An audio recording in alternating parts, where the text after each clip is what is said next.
Welcome, family, and thank you for joining us. We are once again having a necessary conversation about domestic abuse, why it continues, why many victims stay, and what we can do as individuals and as a society to stop domestic abuse.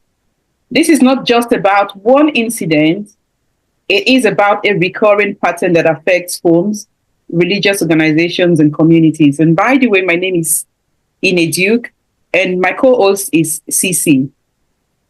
And this is a disclaimer. This video is not directed at any individual in particular.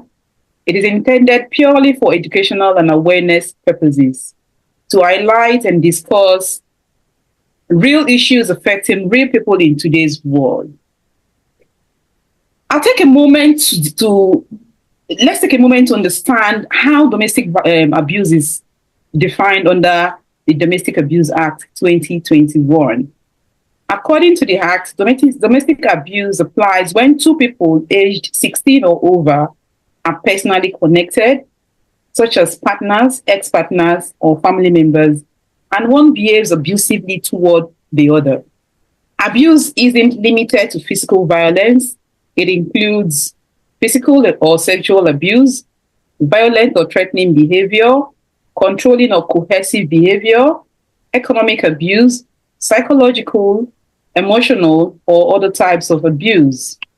And importantly, one incident is enough to be considered abuse. It doesn't have to be a repeated pattern. That is the Domestic Abuse Act 2021. Although this definition comes from the UK Domestic Abuse Act, it's a helpful framework that shows abuse isn't just physical. It can also be emotional, financial, and controlling. While laws may differ from country to country, abuse in any form is serious and unacceptable. With that understanding, let's introduce the guest who will help us dive deeper into this important topic of today. And by the way, this is the part 2. We did the part 1 last week.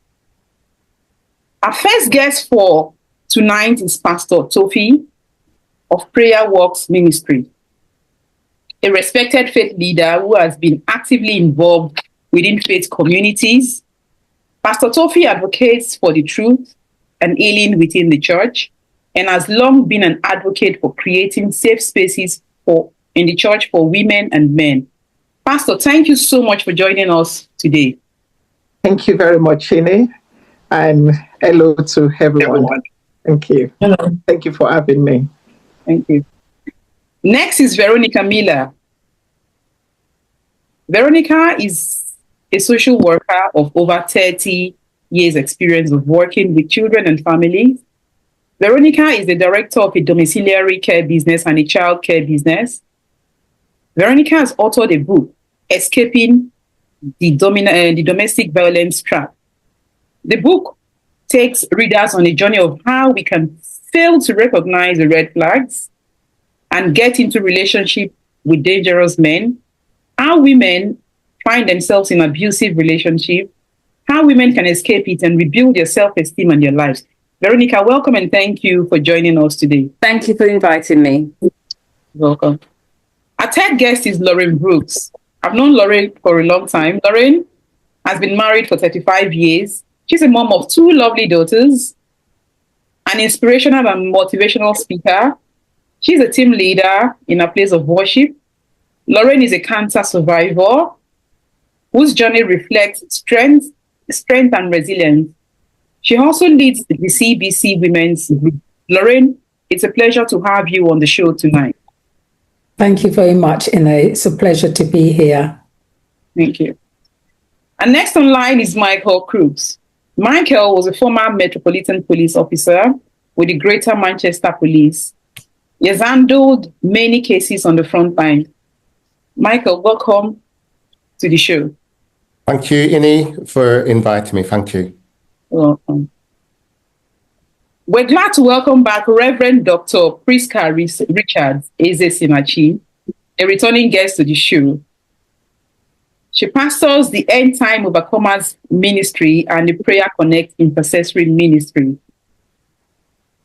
Reverend Dr. Priska is a community leader who has been supporting women in faith and advocacy for many years.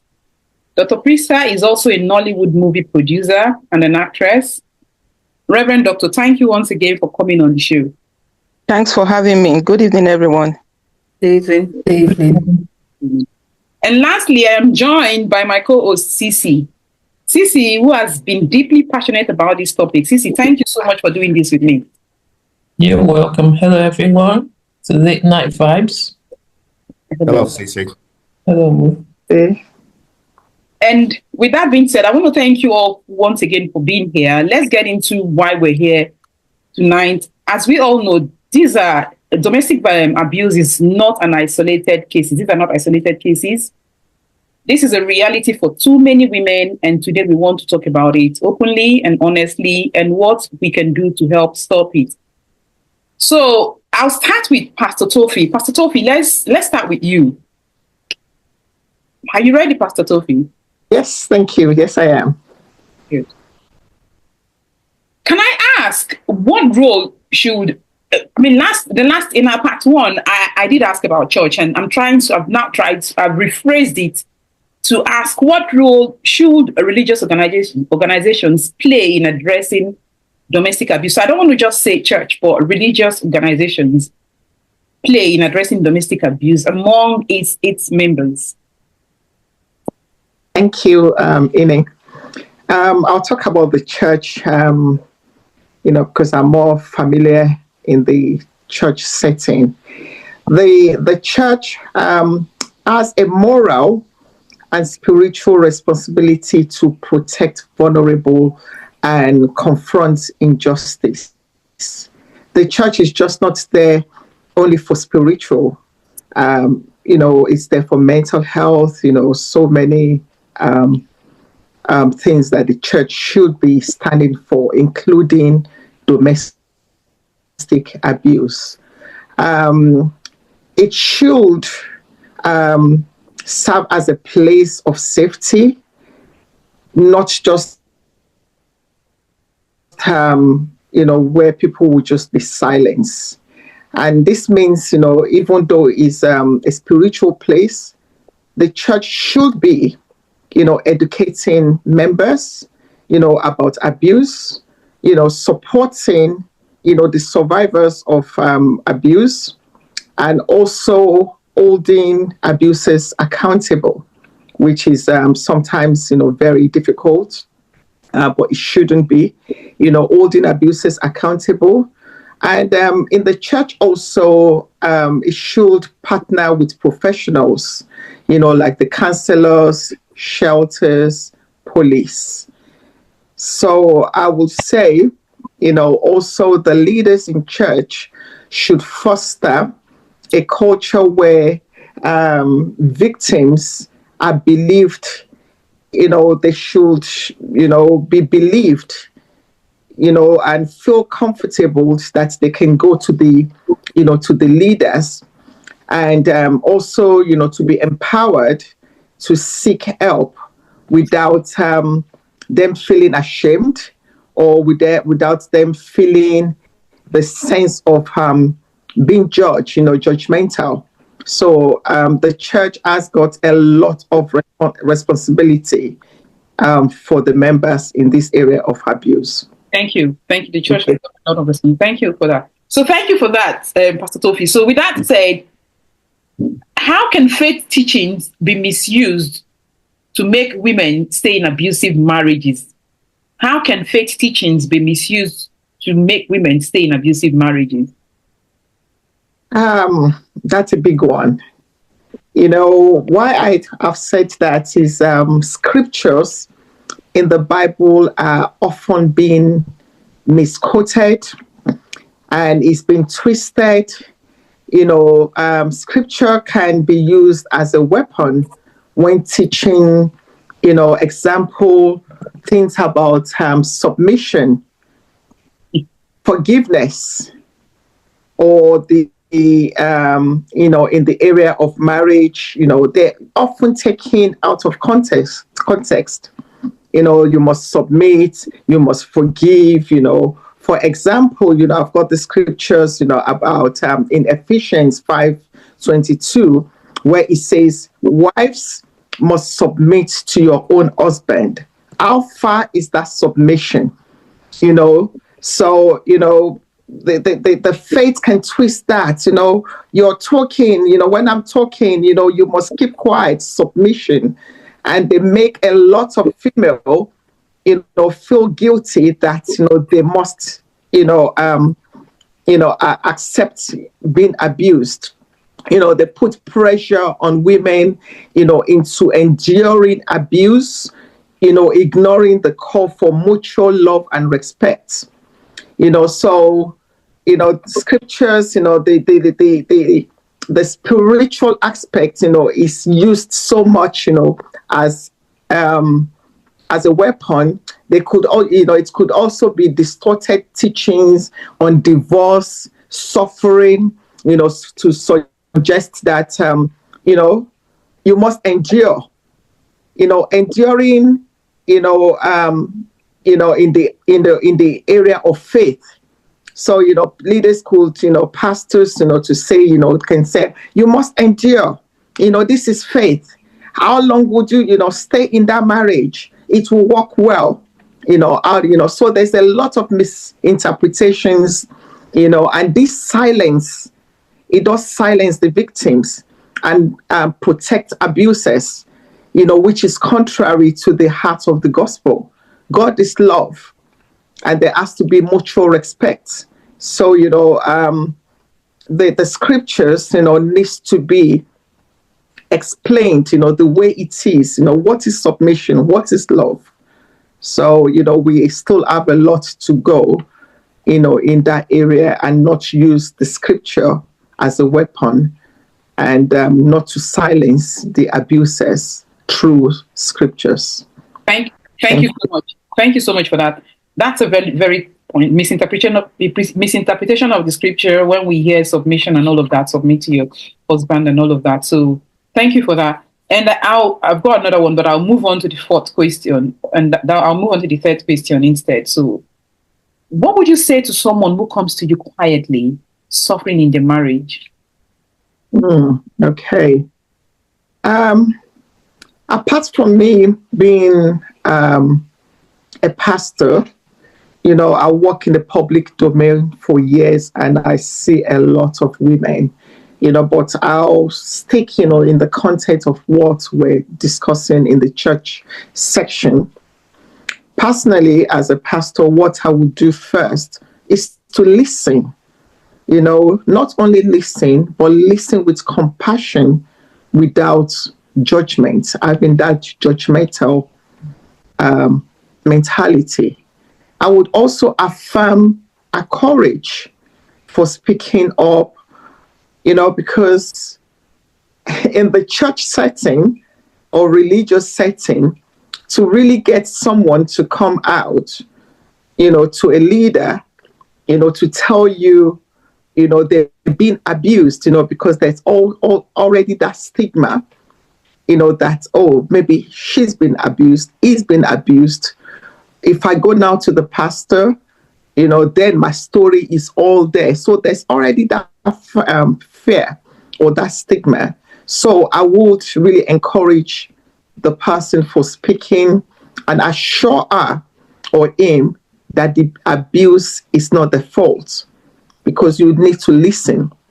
I would also let her know that God does not call anyone to suffer in silence. No, that is not that is not what love is. You shouldn't suffer in silence or remain, in that harmful environment. So what I would also do is also walk alongside us spiritually, but at the same time be very practical. Okay, Pastor, let me stop you there. If you have any other addition, because of time, you can bring it in and let me just stop you there and move on to the next. So if you want to wrap up that response, how would you wrap that response? What would you say to them if they come to you quietly? Like you're saying, you use a scripture, do not remain silent, and then your final take, just what would you say in 30 seconds to someone? Their safety and their healing will be my first priority, for them to be safe and their healing. Thank you. Thank you so much. Thank you so much, Pastor Tofi. So now move on to Veronica. Veronica, thank you so much. And by the way, viewers, Veronica is the author of Escaping the Domestic Violence Trap. And I've read it, Veronica, and I find setting the trap quite fascinating. It is really, and you spoke about this, Monique. It's quite fascinating, and I'll have to read all of it. Of course, I must admit I've not finished reading all of it, but it's an interesting book. So, at one point, Veronica, you tell us a bit about your book, and then about a bit about your book. But for now, let me just ask you, from your research and writing, what are the most common reasons most women stay in abusive relationships? That's an interesting question, and people ask that often in a kind of judgmental way, but it often comes from a place of misunderstanding when we ask that question, because abuse, whether physical, emotional, financial, or psychological, it's really simple, and leaving is never easy as it sounds. For many women, staying in an abusive relationship isn't about weakness or lack of will. It's about survival. It's about fear and limited options. And I'll go on to talk about that in a while. But just to say, domestic violence doesn't always look the way we expect it to look. There's often no bruises or broken bones. But what it does, and what it is about control. It's the emotional scars. It's the financial manipulation and the fear that paralyzes women. And I talk about women because although men are abused, it's predominantly women. So the question we often hear, why doesn't she just leave, misses the bigger picture. So if we look at some of the common reasons why women don't leave, it's about fear. So there's the fear of retribution, because when you're in an abusive relationship, there's always about control. And what you hear is the man will let you know what will happen to you if you leave. It's about the increased violence if you try to leave. And also it's about the children and the threat that, if you leave, I'm going to take the children from you. And it's about the women feeling, can they survive on their own? Because of years of abuse breaks them down. There's also isolation, because what happens with abuse is that the abuser often cut the victim off from their families and friends, leaving them without a support network. So a lot of the time, families and friends, because it's been years of the victim not speaking to them or they're moving away, etc., they don't know where to go. And there's also this hope for change. Many women hold on to the belief that their partner will change or return to the person who they were. Now, that hope for change is because a lot of the men who are abusing women talk about, I love you, and I do this because I love you. So there's always a hope that it won't happen again. And children, some women stay because they believe it's best for their children. It's best for their children to have both parents. And also there's a fear of losing custody because they're threatened that if you leave, I'm going to take your children. And then you have the culture and religious pressures. Some women are discouraged from leaving due to religious or cultural expectations. And we see that often in honor violence. The women, if they leave, they are murdered. And we've seen that recently in a number of cases. And also lack of resources, because what happens in an abusive relationship also, the man starts to control the finances. So without access to housing, money or support service, leaving can seem impossible. Right. Thank you, Veronica. That is if quite interesting, and you really touched on very, you've really touched on very important points and reasons why people stay in abusive relationship: fear, retribution, the children, all of these things. So thank you. And you actually touched on a few things that we're going to look at as well, question. So I'll move on to the next one. In terms of emotional and psychological scars that Aaron seen, can you talk about, what the victims, suffer in terms of emotional and psychological scars? Because we don't see that. They're not visible. Yeah, they're not visible. That's so right. It leaves deep scars and it's invisible, and it can be about chronic anxiety or depression. So victims often live in a state of hypervigilant. They're so scared. In my book, I talk about the woman who's walking up the road and the man comes out and said, you're talking to these men, you must be having an affair with them, etc. So the woman starts to be hypervigilant, looking around, making sure she's not near somebody that she can be accused of something she hasn't done. And the woman's always waiting for the next explosion, because a lot of the time they don't know where it's coming from. So for those who are in an abusive relationship with men who drink, when they go out to the pub or there's a football match, etc., there's a real fear what's going to happen when he comes home. And there's also post-traumatic stress disorder, where they get flashback and nightmare and emotional numbness. They stop feeling anything. And then there's a learned helplessness after repeated failure to escape, because some women do try to escape, but they're always pulled back in. And, for example, a woman left and the man comes to the door and knock on the door. And it's like, you need to come back home. I love you. I won't do it again. So it's that helplessness that gets them back into the relationship. And for a lot of victims, they truly believe they have no power.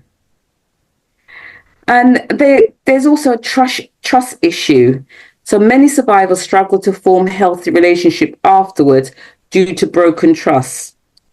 And then there's a guilt and a shame. They blame themselves for the abuse. Because a lot of men, what will happen is that once they're hitting or abusing a woman, they will say, it's because of you, your behavior. That's why I'm doing it. Mm. So they blame themselves for the abuse and feel ashamed for saying whatever they said to the man at the time. Mm. But these scars can affect every area of a person's life, even long after the abuse has ended. That's very true. And, sometimes they would even gaslight and all of that. So, oh, yeah. That's very true. Thank you. And moving on to the next, I would have loved to skip one of the questions, but they're very important because someone could learn from it. Just briefly, if you want to respond to the third and the fourth question briefly. Okay. What would you say is a first step for someone who feels trapped but is afraid to leave? Okay, I think the first step is acknowledging that the situation you're in is not safe and it's not healthy and it's abusive. And realizing that the abuse isn't your fault. Because once a woman starts to look at it, it's not my fault, it's his fault, it's him doing it. After that, the next critical stage is seeking support. Mm. And quietly if necessary, because once the man finds out you are trying to escape, that's when the abuse becomes even more forceful. So you need to confide in a trusted friend or family member. There's domestic violence helpline that the person do need to contact. And one of the most important things is getting important documents together and making a safety plan. You've got to have a safety plan, because once you leave, you have to know you're not coming back. And learn about local shelters or services that's out there to help you. So the key is to take small, safe steps toward independent and support. And no one should do it alone. And in the book, I talked about, the woman, Monica, who actually got her mail sent to somewhere else. while she made her plans to escape and saving a bit of money. Right, thank you. That's powerful, And then the final question again to you, how does financial control, because that's another big one, financial control, how does financial control or dependency keep women trapped in abusive relationships? Briefly. I think financial is a powerful tool of control, and it can take many forms. So, Monica, I think she was told by the abuser, let's have an account together. And she did. So therefore, he controlled all the money. And then they have the restricting access to money or bank account. And there's also sabotaging employment, preventing the person from going to work or getting them fired. And these could be through phone calls, through harassments, through turning up and causing a scene, and forcing them to account for every penny spent. So if the abuser gives them money, they've got to say what they're spending it on, because they don't want them to siphon money away and save. And also running up debts. Women have had their houses refinanced or loans on it. So there's a lot of debt, and the debt is in their name. So when they leave, they're leaving with a lot of debt. So without money, a woman may feel that she cannot leave because she cannot afford the housing, the food, the transport, legal advice, looking after her children. So even if shelters or public aid exist, the fear of poverty and homelessness and not being able to support the children keep them trapped. Very good. And that's it in terms of this one. But please keep your final takeaway. Just keep your final takeaway. So when I call you at that point, you can give victims your final takeaway. And I'll move on next to. Thank you so much, Veronica. I'll move on next to our third guest, Lorraine Brooks. Lorraine, thank you once again for coming on the show. Yeah, you're welcome. You're welcome. It's brilliant listening to what Pastor Tofi and Veronica has had to say, because it really does, it just highlights everything really, in a snapshot. Yeah, it does. It does. Thank you for that. So, Lorraine, from your experience fighting for people's rights, how can society better protect abused women, especially when they feel isolated? Because I know that Veronica has touched a bit on that, but in the area of, and she talks about isolation, that is what the perpetrators do, the abusers do. They tend to isolate from their family members. I've read about that, we've watched that, we've seen that. So when they feel isolated, because someone could be watching us and listening and could be in this situation, so how can society better protect abused women? The first thing that we need to do is, it all starts with education. Women need to, from children, from when they're at school, it needs to be part of the curriculum.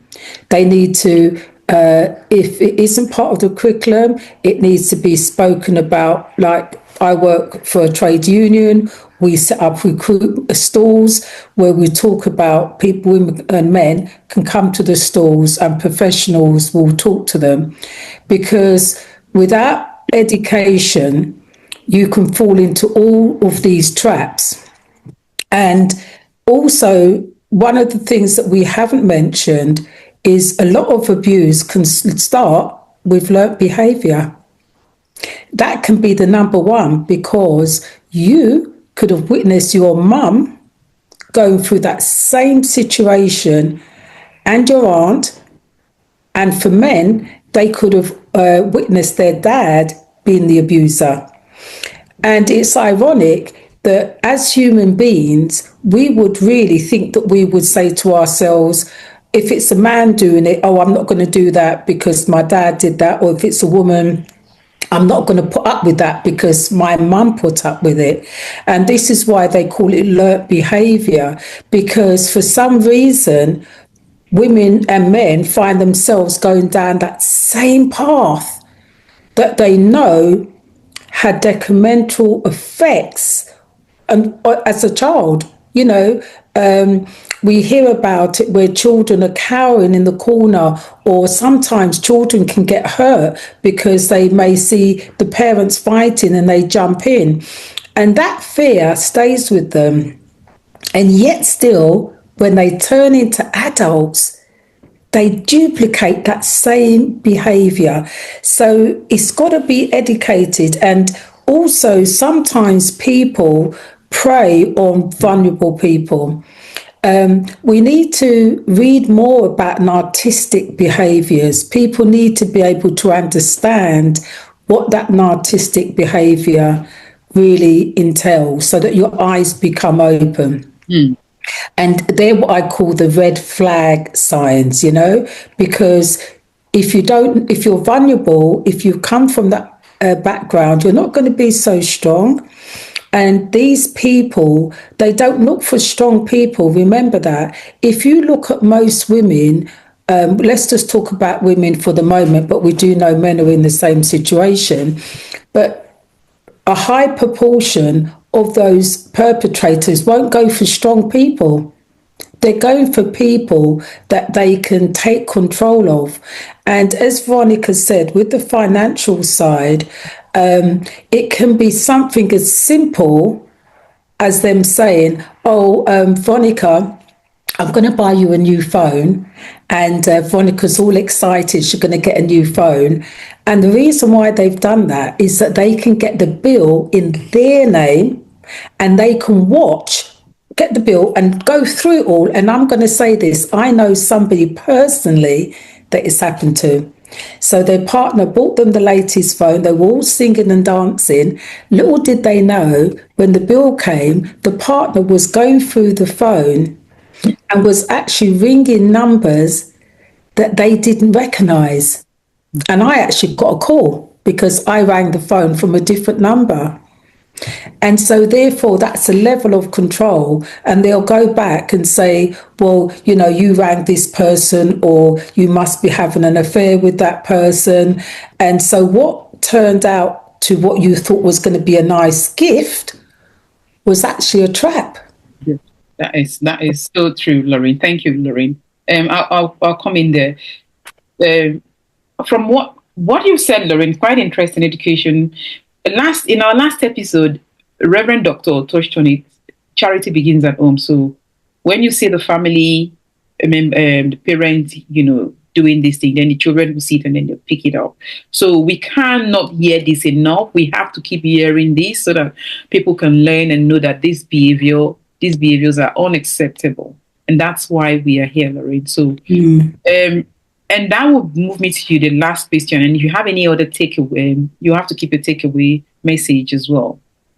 So what advice would you give to women who feel, because in terms of this financial trap, we know that Veronica has touched on that, but would also want to hear your side on what advice would you give to women who feel financially stuck and can't see a way out, because that is a very big one that keeps. Well, the problem with it is that until they confine in someone, they don't have to confine in lots of people, but just somebody you trust and know, they can advise you then to help you to set up a bank account, a separate account, so that you've got that separate account. But that's sometimes after the horse has bolted. And I think it's important when you've got children, for women to start now and to teach their children that it's not being deceptive. You can have a joint account where the bills are going to be paid from that joint account, but every woman should have their own bank account. They should be taught that from the minute they can have an account, because that's where it starts. Because once you've got your own bank account, nobody can take it away from you. But what if, let me ask you, Lorraine, sorry. What if the man is controlling or the woman is controlling to the point that everything the person does, they know? What if they find out that woman has got a separate another bank account? Well, the thing is, if they find out, of course, it's going to be another issue. So I think this is why they need to contact the professional service people, because those people will have the knowledge to help them and teach them not to do things. Because sometimes we've got to appreciate that these people are very calculated, so they'll be nice, and come across nice. And sometimes women don't even realize it. Before they know it, they've disclosed things. So they'll just disclose. He could say, "Oh, where did you get that from? I haven't seen that before," but they say it nice. And then the women, without thinking, will say, "Oh, yeah, well, I've got a bank card and I'll just put out a bank card." And then they'll be nice again. And they may say to them, "Oh, well, you don't need a second account. Why did you get a second account? Oh, I'll keep the card for you." So they have ways of letting women speak and getting it out. But if they seek the help of the Victim Abuser Society, these professionals can help women, as Veronica said, step by step in a small way. This isn't something that you can just jump in and change overnight, especially if the abuse has gone on for a long period of time. If it's early, you've got a chance of getting them to move quickly. But if they've been stuck there for a long time, it's going to have to be a well-planned exit for them to come out of that and for them to build their financial security. Fantastic. Thank you, Lorraine. Fantastic. Great insight. Great points there. And I'll move on now to Michael Crooks. Michael Crooks. Okay, thank you. So what are the biggest challenges law, having worked as the Metropolitan with the Metropolitan Police, what are the biggest challenges law enforcement faces when handling domestic abuse, that cases that you know about or you would have come across? There's several factors that can impact the reporting of domestic abuse related crimes. And I'll list a couple of them. They include fear of, as was previously mentioned, retaliation, shame and guilt, cultural and religious constraints, and a lack of confidence in the criminal justice system. Victims may also be hesitant due to language barriers, disbelief, or concern for the children. And in more detail, there are 6 factors there. Fear of retaliation. The victims may fear the abuser's anger, fear of abuse, violence, if they report the abuse.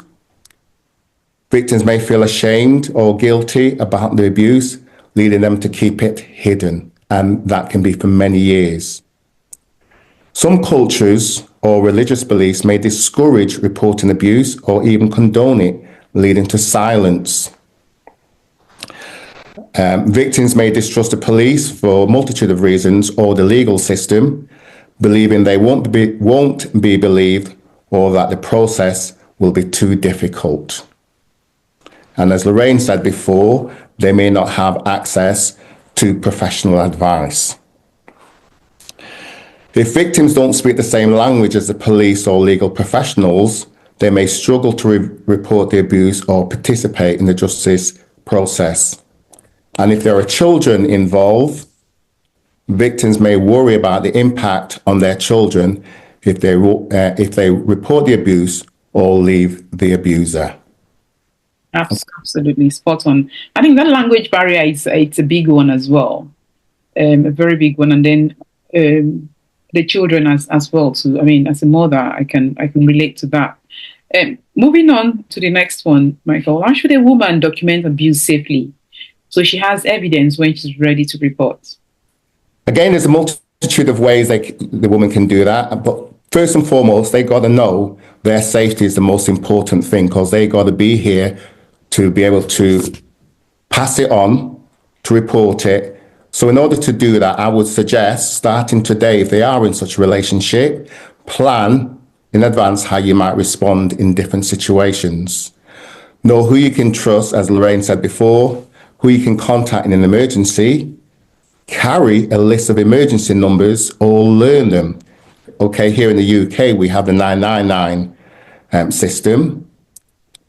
Keep spare change with you at all times for using the telephone or for transport if you're unable, as Lorraine said before, if the abuser is monitoring your phone. Tell someone you trust about your situation.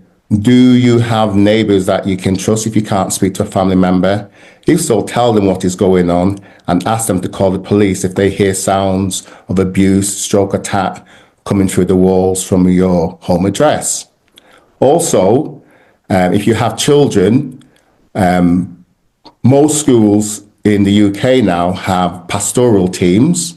So going into school to speak to the teacher, you could speak to a member of the pastoral team, confide in them, and they will put you in touch with professionals who can help you. I know that from personal experience because I work in a secondary school. If you suspect that your partner is about to attack you, try to go to a lower risk area in the house, for example, where there's a way out and access to a telephone. Avoid places where there are likely to be knives or other weapons, i.e., for example, in the kitchen or if you have a garage. And avoid rooms where you might be trapped, i.e., for example, the bathroom. Even if you have no plan to leave, think of where you could go. If you needed to, think of how you might leave and where you could go, where you would be safe. And on a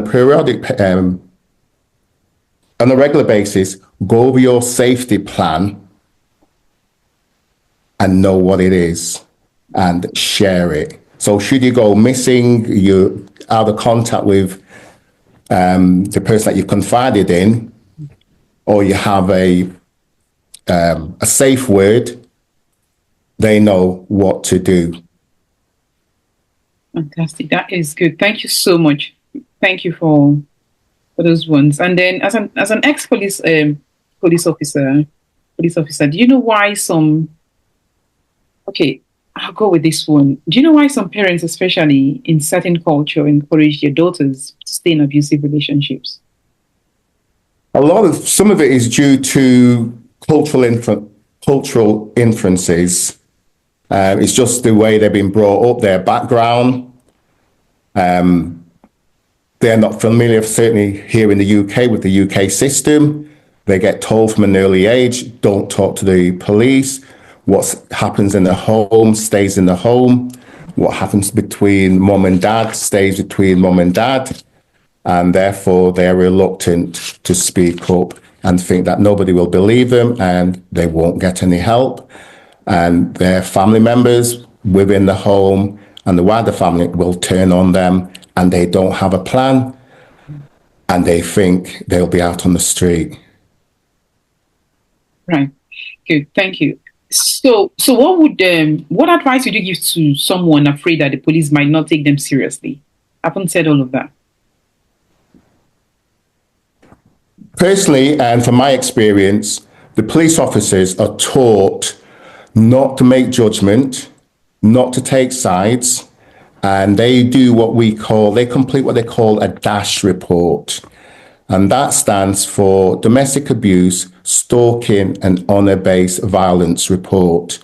And it's 1 to 24 questions, and there are a number of supplementary questions. And depending on the answers that the victim gives and the police officer's observations and their feelings and opinion, if they score or tick yes to more than 14, it's automatically referred to what we call a MARAC here in Greater Manchester, which stands for Multi-Agency Risk Assessment Conference, and support because there's deemed to be a high risk to either the victim and or any children involved in that household. So care professionals are put in place surrounding that family to give them the help so that abuse stops there and then. Good. So overall, they would get the maximum support from the police. Yes, it's more than the officer. In my experience, when I was in the service, they would get pulled up on it, and it's for one of the supervisors. The officer's got to fill it in, and then one of the supervisors responsible for that officer's got to go through it. It's uploaded. It is checked by more than one person. And as you said at the very beginning, Innie, one offence can lead to the offender being arrested. From the off, it's a crime,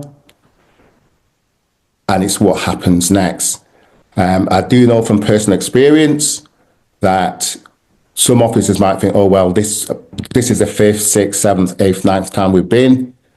Irrespective of that, each occasion is treated as the first. Good.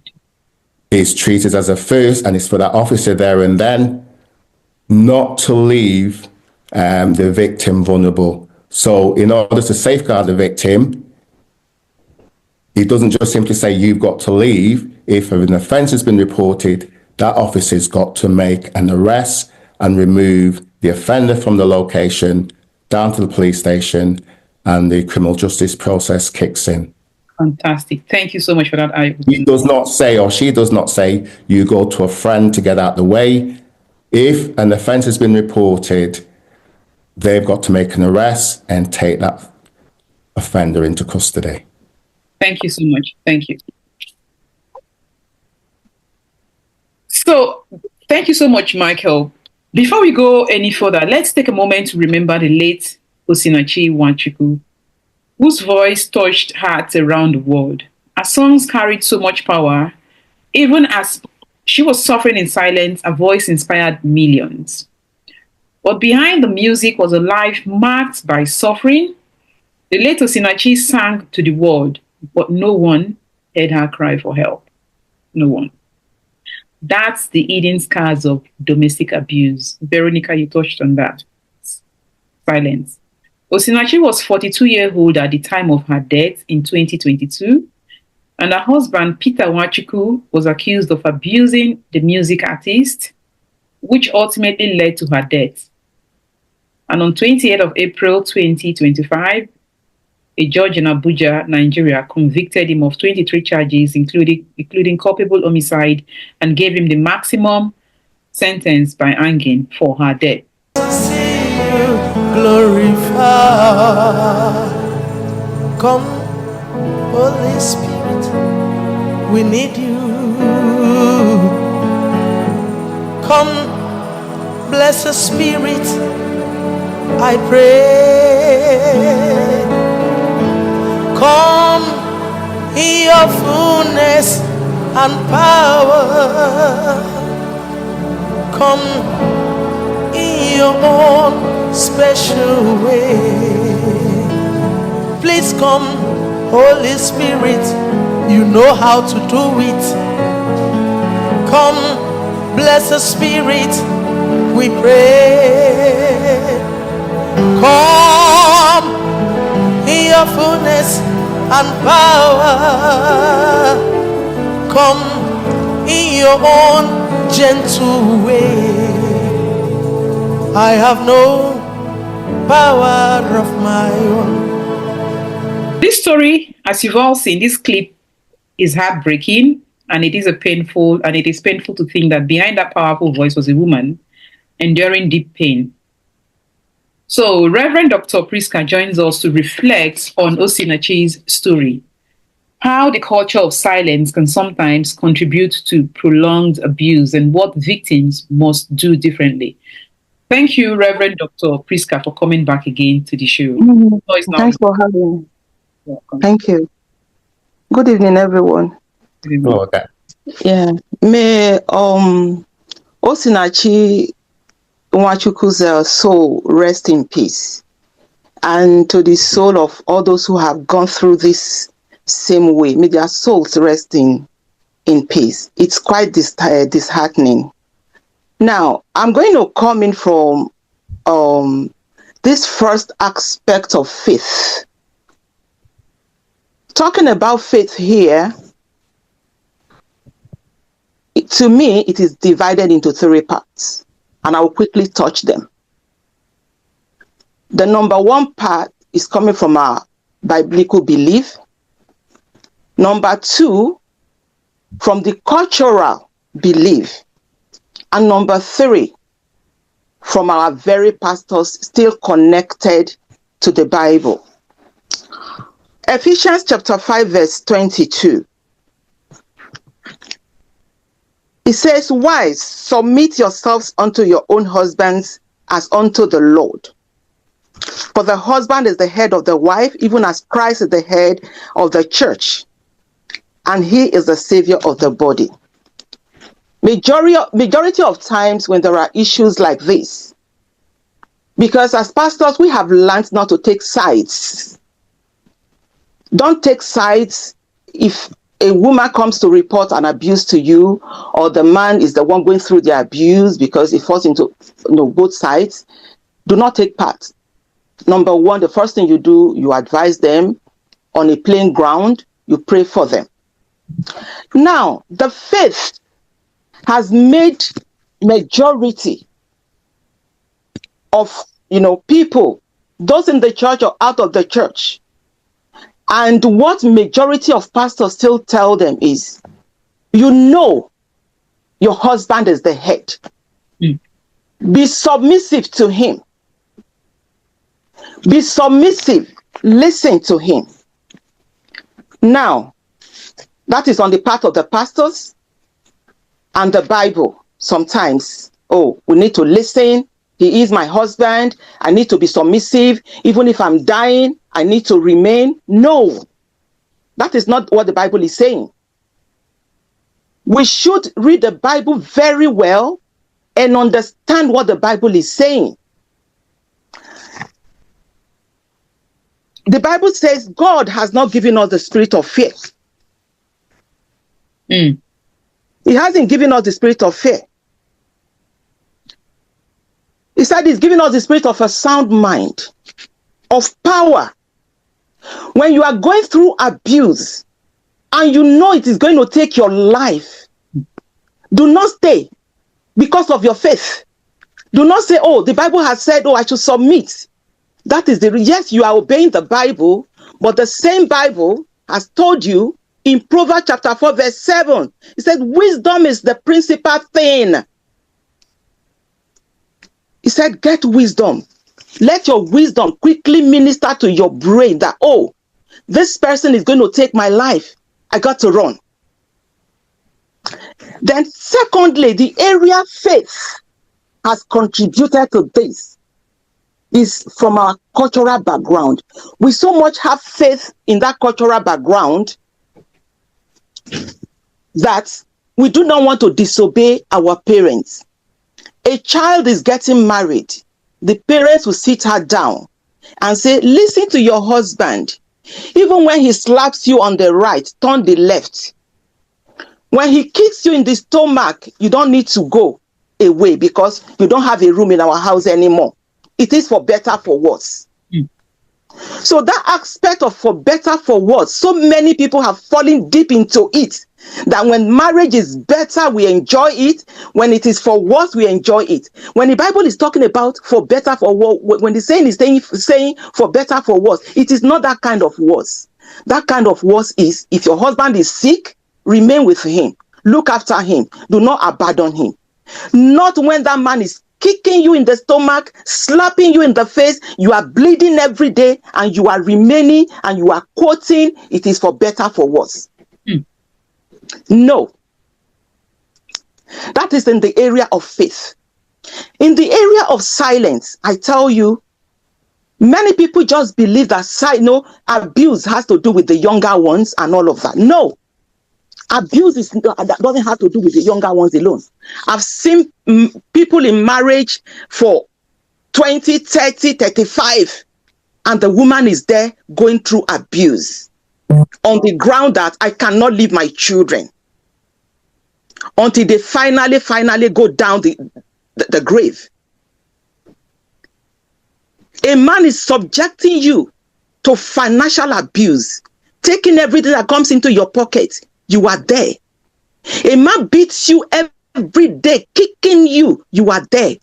A man abuses you verbally. You are stupid. You are nothing to be compared with other women. You are just too fat and you are this, and you remain there. No, that is not what marriage is saying. I came to realization some time ago while I was, praying. And I said to myself, a person, either a man or a woman who remains in such abusive relationship is a volunteer. Is a volunteer in the sense that you are looking at your death right in your face and you are staying. That means you have volunteered to die. You have volunteered to die. So many people have been in such relationship from the day one, and their cultural belief is saying, don't go away. You need to endure. Our belief is that we cannot abandon our marital home. It's going to bring you shame. It's going to bring you loneliness. It's going to bring you stigma, and you remain there. Not only that, some people keep quiet. They are silent because of our society too. Who do I turn to that will not mock me? Who do I turn to that will not bully me? Who do I turn to that will not laugh at me? Who do I turn to? Let me better keep it within the family. It is a secret. Let me stay in this relationship and continue with the abuse. No. And the abuse does not only stay with you, it falls down to the children you are raising. They grow up to become another thing. They get into marriage, and that thing begins to repeat itself again and again. No. So this is my take on this. So pastors in the church, please let us preach. Tell the people all the time, if you are going through abuse, yes, the Bible does not support divorce, but you can separate to sort yourself out. If it is okay for you to come back when you or your spouse have repented and you are now okay, you know you have learned your lessons, you want to come back together, that's fine. If you've separated and it is not working out, please stay away. Live to live. Do not stay to die. Right. I rest my case here. God bless you. Amen. Thank you so much, Pastor.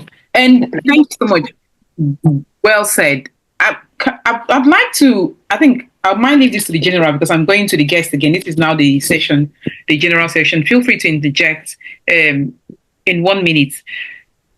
We need to, how about on the pulpit, what should we be saying to these abusers as well? Regularly, should this topic be preached or be talked about? Anyone can just respond. I'd like to come in with that because it depends on what religion, what faith you're following, because I don't talk about religion because religion is the place of worship where you go. We're talking about having a faith. So as a Christian, we don't have that level. Our pastor in the Christian faith wouldn't say that we've got to stay with our partner. So we're in my place of worship. We've had many people get divorced because they'll come to the church and we have a safeguarding team. So places of worship should have a safeguarding team. Yeah, that's the number one thing. The safeguarding team are professionals because in the place of worship, you've got lawyers, doctors, everybody. Yeah. So the place of the safeguarding team are made up of professionals, social workers, doctors, lawyers, and so they've got that knowledge and it's written down. In our place of worship, it's written down. Everybody knows who the safeguarding team are. You can go to them and they will then do what they need to do and nobody else needs to know about it. Yeah, so there's no shaming or anything.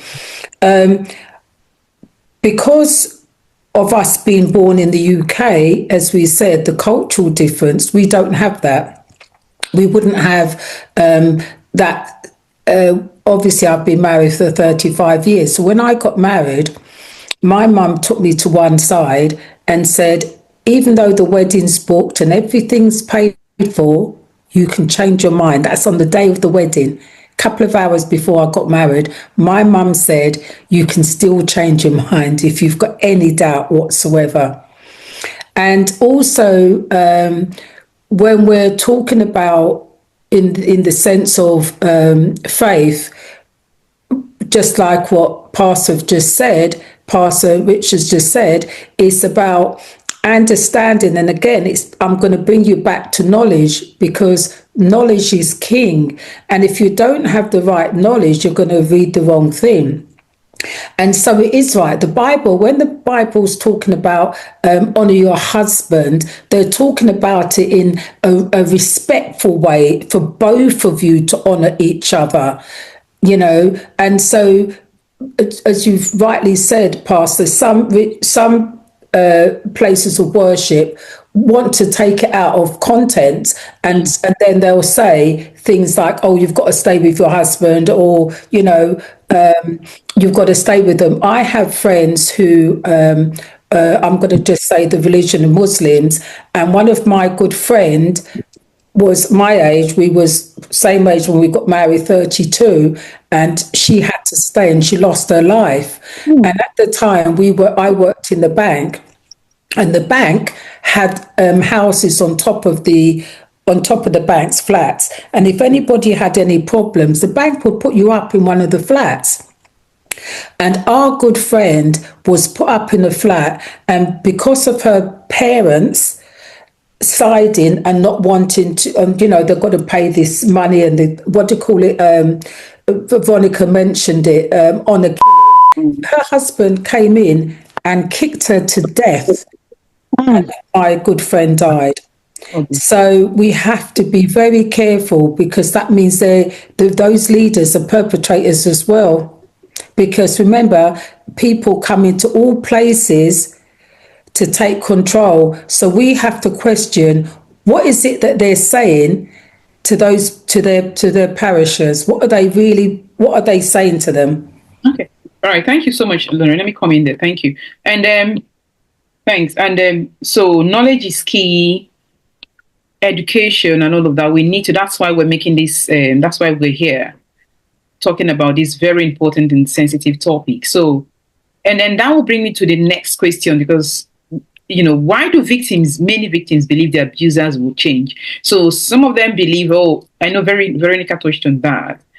Sometimes they abuse them and they say, oh, it's me, mentally gets me. Will buy once he promises them something in Harrods, and buys them a car, and then the next thing they think they change. Just to reiterate, if you want to go back quickly, Veronica, please, why do they think the abusers will change?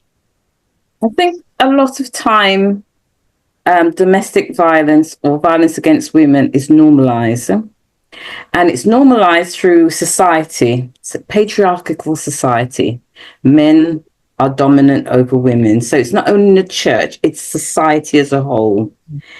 And then what you get is that it's in the media.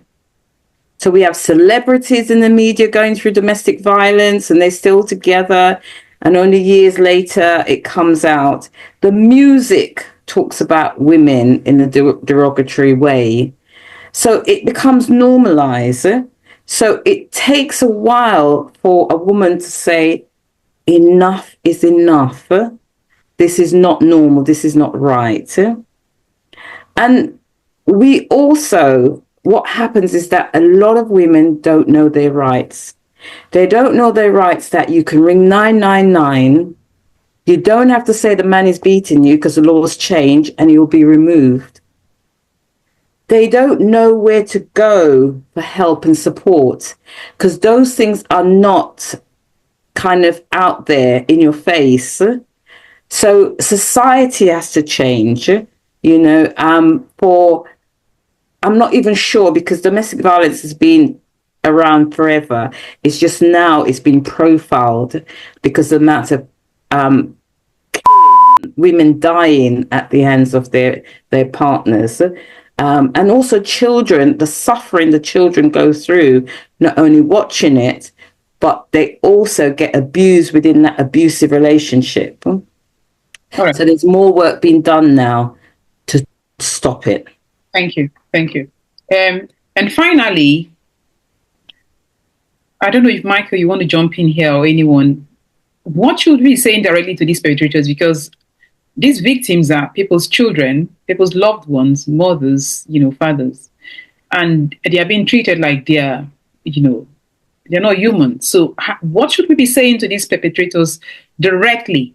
this abuse, perpetrators of abuse, what should we be saying to them? If anyone wants to come in, I don't know, I know Lorraine is spoken, Veronica, so you can say, I don't know, Pastor Tofi, Reverend, or Michael, or Sisi. What I would say is, certainly from my experience when I was in law enforcement, if it got reported, the officer was told to take direct action. The reason being, when I did my training and when I trained over who I was supervised, the research that we were made aware of in relation to domestic violence was that on average, before a call is made by a victim to police, they endure 27 instances of domestic violence. Okay, so the officers were told, how would you know, or asked the question, how would you know whether or not it's the first time or the 27th time? And a lot of the people that's been mentioned before that never made it, could have been the first time. Or it might have been the 30th time it's happened when the officer first turned up. Hence the reason why, if you call it in, certainly here in England, certainly here in Greater Manchester, the officers are tasked, if a crime's been committed, they're not there to take sides, they're there to take positive action and get the offender away so that the victim, the children can breathe and have a safe space and the professionals can get involved. So that always stuck with me, 27 instances before they will make a call to law enforcement. A lot, though. All right. Oh, dear. That's heartbreaking. Okay. Can I Coming, yeah, Pastor Toby. comment? I'd like to make a comment based on what Lorraine said earlier, which I picked up that is extremely important. It starts from the home, relationship with parents and your children. I like the fact that even on the day of your wedding, of your marriage, your mother could come to you and say, if you're not sure, you can still change your mind. It doesn't really put so much pressure that you have to marry. So rather than the parent asking or saying to the daughter, if you're not sure, they go to their daughter, you must marry. You must make it work. So, things, so this is a big, big, big thing. And thank you so much, Lauren, for, saying this. So I would encourage parents to have that deep conversation with their daughter, with their son, because I have a friend of a friend as well. They were planning to get married and they bought all the dress and everything. And it was the opposite because the guy lived here, very English, would not, abuse, and went to Africa. And the woman is the abuser that would constantly slap and is, constantly folding his hand that I don't want to abuse, I don't want, but because of the relationship he has with his mother, he was able to say, what is going on. So I thought I would bring that up, that, relationship with parents and the children is very important. And then also, there's also pressure on religious leaders as well, in terms of they're so scared to use the word separate because of the culture. They don't want that stigma to say, is the pastor Toffee told me to separate from my husband, Mm-hmm. So, it needs to be balanced because I'm quick, once I identify that this thing, the scripture says in Amos 3:3, it says, can two walk together unless they agree? If you see that you can't work together, every time is always problem, you need to part ways. I have personally volunteered to help someone to go move their things. And I'm a pastor. So pastors, need to be bold. Once they know this thing can lead to death, mm-hmm. they must be bold to mm-hmm. save lives. Good. Mm-hmm. Just saving lives through prayer. You need to be physical and be, and speak out. Tell them, you guys are going to kill yourself. one of you is gonna end up in the grave. You need to part ways. So thank you so much, Laurent, for that. Can I just come in there a moment? Sorry, Michael, just park that to one side. I'll call you when you want to give your closing takeaway, because of time. Otherwise, we will stay here for a long time. I'll just park whatever, you just write it down in somewhere. Sorry about that. So I value everybody's insights in this conversation now. And I just want to say to our wonderful viewers, Cece, I'll come to you. I know you're there. To our wonderful viewers, thank you for joining us today. This is such a powerful and sensitive conversation, so please keep your comments respectful and thoughtful as always. And don't forget to subscribe, like, and share this video. Your one click could help someone find hope and help. And so now I'll come to you for your final takeaway so that we can wrap up. Michael, fire on now. Yeah, what I'd like to say, just following from Pastor Tuffy and Lorraine, I think the wider family of the victim and the perpetrator has a part to play. Just because they get into a new relationship, they move in together or they get married, sometimes the family take a step back, but they've known that that son or daughter all their lives. And from my own personal experience, 15 months ago, my eldest daughter gave birth to twins, and she's 35 years old. And moved it. Two lovely children. They're 15 months old now. And, I love her dearly. And just because she moved in with her new partner, I didn't take a step back. And from my previous experience in law enforcement, I know when children come into a relationship, it poses a high risk that financial pressures might kick in. Sleep deprivation and money problems and might also materialize. So I said to her partner, and I said to my daughter, but in front of them, I'm still going to visit, and I'm going to visit when I want. I'm not going to necessarily always ring you up when I'm coming. And he said, Papa Mike, please visit anytime. And she said, Dad, here's a key. So 3 times a week for the first 6 months, unannounced after work, I would visit, help them with the twins. And from what I can see, they've got a loving relationship.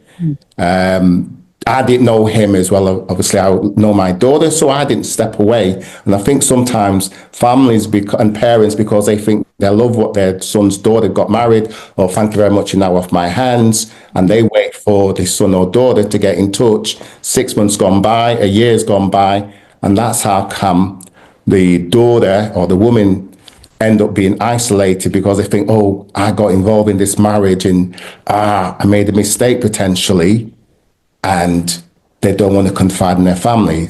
But if the families are in their lives, they can see what's happening, they can hear what's happening. And another example I would give that I personally know of,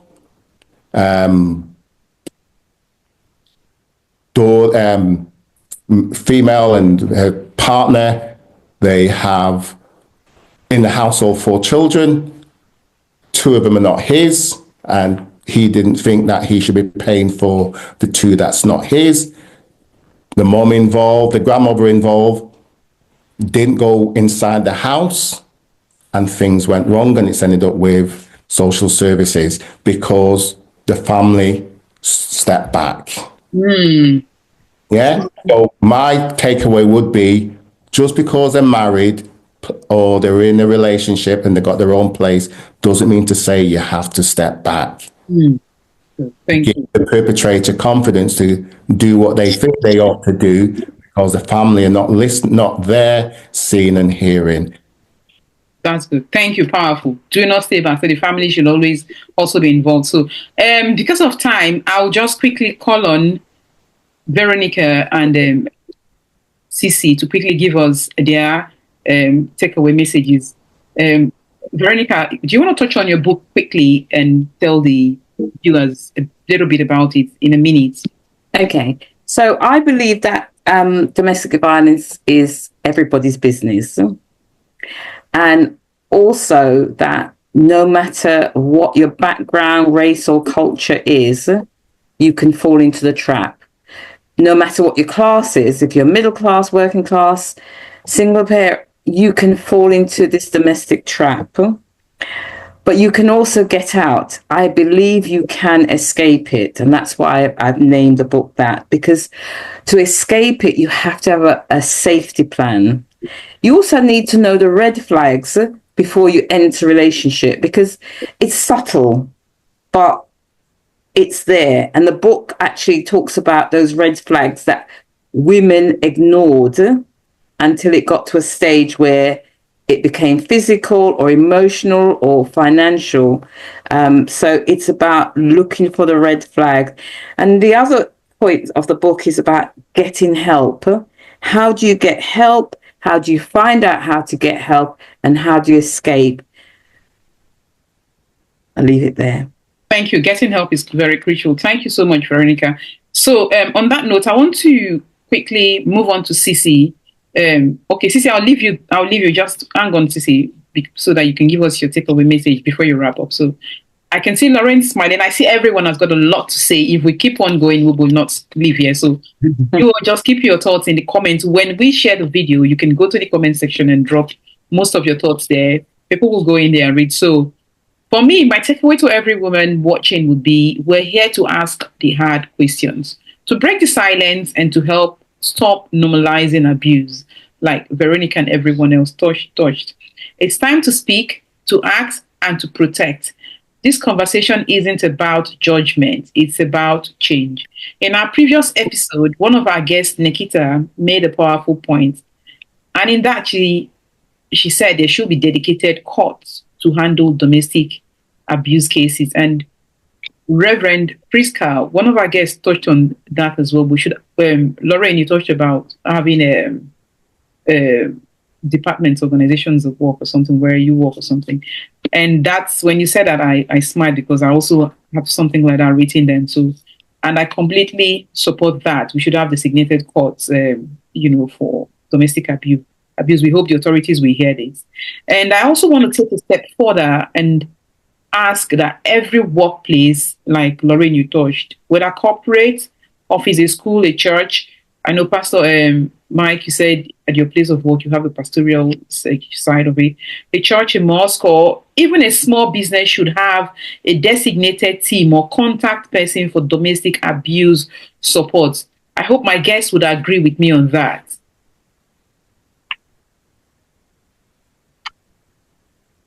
And on that note, I want to pass you again, for any woman that needs help. If you're in the UK, Veronica touched on that, you want to dial 999. And if you're in a place where you're unable to speak, please press 55 when prompted. 999 and press 55. And also, for more support and support services and helpline, just scroll down to the description below.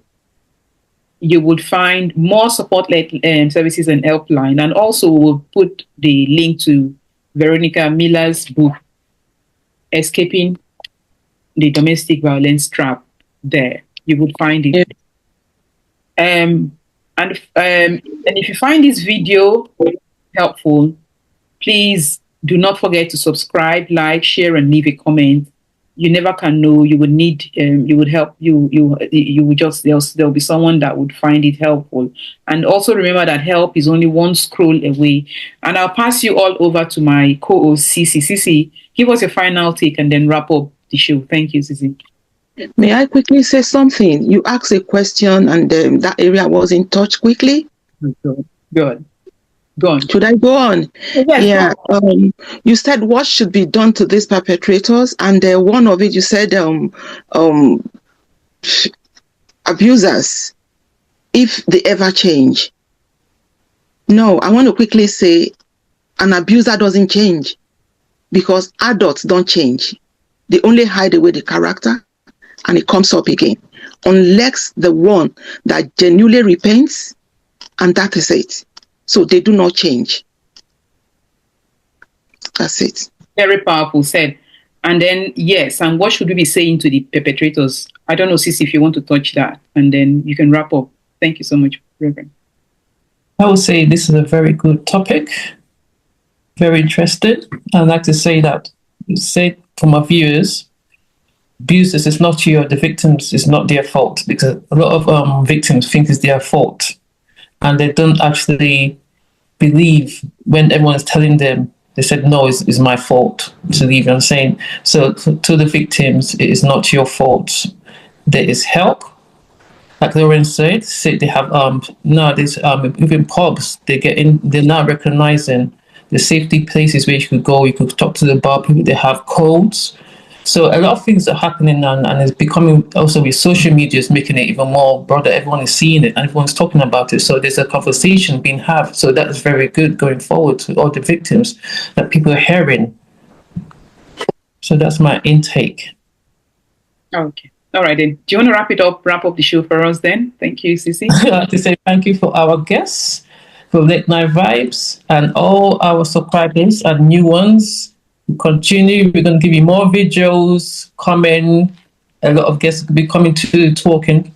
So thank you everyone for coming, and keep on Late Night Vibes. We're vibing. Thank you so much. From me to all of you and to our beautiful guests, thank you so much for giving us valuable time. Thank you so much. Good night, everyone. Good night, everyone. Father, we lift your name.